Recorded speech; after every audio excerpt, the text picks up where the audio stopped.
இது சோலார் கேள்வி பதில் பார்ட் 4. ஃபர்ஸ்ட் கேள்வி என்னன்னு கேட்டலாம். எங்கள் வீட்டு மாடிப்படி அடியில் ஆல்ரெடி யூபிஎஸ் வச்சுருக்கோம், அங்கேயே சோலார் இன்வெர்ட்டர் வச்சுக்கலாங்களா? சார், உங்களுக்கு மட்டும் இல்லை, நிறைய கஸ்டமர் கேட்குற கேள்வி இதுதான். வீடு கட்டும்போது சோலார் இன்ஸ்டால் பண்ணி பிளான் பண்ணி யூஸ் பண்ணுறவங்க கொஞ்சம் கம்மியான பர்சன்டேஜில் தான் இருக்காங்க. நிறைய வீடுகளுக்கு எக்ஸிஸ்டிங் வீட்டில் தான் பண்ணுறோம். ஸோ அப்போ அவங்க பழைய வீடுகள் கட்டியிருக்கும் போது சோலார் பற்றி யோசிச்சிருக்க மாட்டாங்க. ஆனால் நிறைய வீட்டில் யூபிஎஸ் வந்து மாடிப்படிக்கு அடியில் தான் யூஸ் பண்ணிட்டு இருக்காங்க. அதே இடத்துல நான் கொண்டு போய் சோலார் ஆன் கிரிட் இன்வெர்ட்டரையும் ஃபிக்ஸ் பண்ணுறேன் அப்படின்றது ஒரு தப்பான மெத்தட். காரணம் என்னன்னா, இதுக்கு முன்னாடி வீடியோவில் சோலார் இன்வெர்ட்டர் என்னென்ன ரீசன்னால தீப்பிடிக்க வாய்ப்பு இருக்கு அப்படின்னு நம்ம டிஸ்கஸ் பண்ணியிருக்கோம். இந்த வீடியோவோட டிஸ்கிரிப்ஷனில் அந்த வீடியோக்கான லிங்க் கொடுக்குறேன். மறக்காம அதை பார்த்தீங்கன்னா உங்களுக்கு ஒரு கிளாரிட்டி கிடைக்கும். பட் யூபிஎஸ், நார்மல் யூபிஎஸ் கூட சோலார் இன்வெர்ட்டரை சேர்த்து போடலாமா அப்படின்னா என்னோட தனிப்பட்ட கருத்து நோ.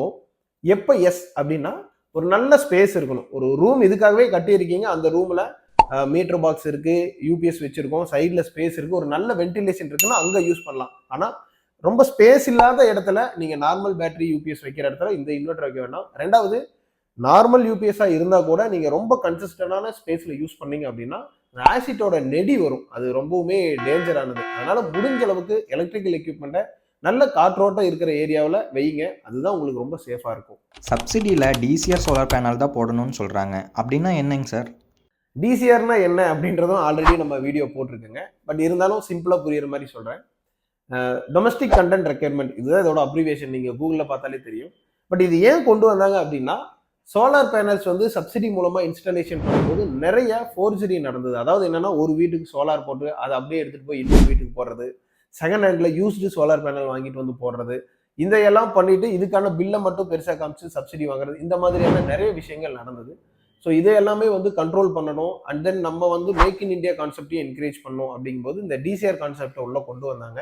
இது என்னன்னா, இந்த மாடியூல் ப்ரொடக்ஷன் பண்ணும்போது இதோட சீரியல் நம்பர் நம்ம சென்ட்ரல் கவர்மெண்ட் போர்ட்டலில் ரிஜிஸ்டர் ஆகிடும். நாம பர்ச்சேஸ் பண்ணி இன்ஸ்டாலேஷன் பண்ணும்போது இதே சேம் சீரியல் நம்பரை வந்து கவர்மெண்ட் போர்ட்டலில் கொடுப்பாங்க. ஸோ நம்ம எந்த இடத்துல இன்ஸ்டால் பண்ணியிருக்கோம், அதாவது லேட்டிடியூட் லாங்கிடியூட் வரைக்கும் டீட்டெயில் கொடுத்துருப்போம். அதை பேஸ் பண்ணி இந்தியாவில் இந்த சீரியல் நம்பர் எந்த லொக்கேஷன்ல இன்ஸ்டால் ஆகிருக்கின்ற வரைக்கும் கவர்மெண்டால ட்ராக் பண்ண முடியும். நான் டிசிஆர் சோலார் பேனல் போட்டாலும் சப்சிடி கிடைக்கும்னு சொல்றாங்க, அது உண்மையா?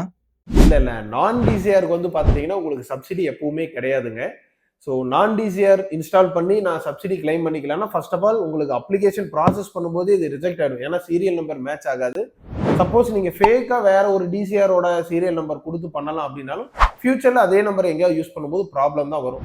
ஸ்ட்ரிக்ட்லி சொல்லணும்னா நான் டிசிஆருக்கு சப்சிடி கண்டிப்பாக கிடையாது. நீங்கள் உங்கள் ஓன் ஃபண்டில் தான் பண்ணிக்கணும். சோலார் போட்டாலும் கரண்ட் பில் 100% குறையாது, மினிமம் சார்ஜஸ் கட்டணும்னு சொல்கிறாங்க, அது ஏன் சார்? நெட்வொர்க் சார்ஜஸ் அப்படின்றது கம்பல்சரி நீங்கள் பே பண்ணக்கூடிய ஒரு அமௌண்ட் தான். அது வந்து உங்களால் பே பண்ணாமல் இருக்க முடியாது. பட் அதோட வேல்யூ தமிழ்நாட்டில் வந்து பார்த்தீங்கன்னா ரொம்ப கம்மி தான். ஏன்னா நம்ம வந்து மற்ற ஸ்டேட்டை கம்பேர் பண்ணால் அங்கே நெட்வொர்க் சார்ஜஸ் இல்லை, தமிழ்நாட்டில் மட்டும்தான் போடுறாங்க அப்படின்ற மாதிரி கேட்குறாங்க. பட் மற்ற மாநிலத்தோட டேரிஃபையும் நீங்கள் தமிழ்நாடோட டேரிஃபையும் கம்பேர் பண்ணிங்கன்னா, பர்டிகுலரி ரெசிடென்ஷியலில் நம்மளுக்கு தான் ரொம்பவுமே யூசர் ஃப்ரெண்ட்லியாக கன்வீனியண்ட்டாக இருக்குங்க.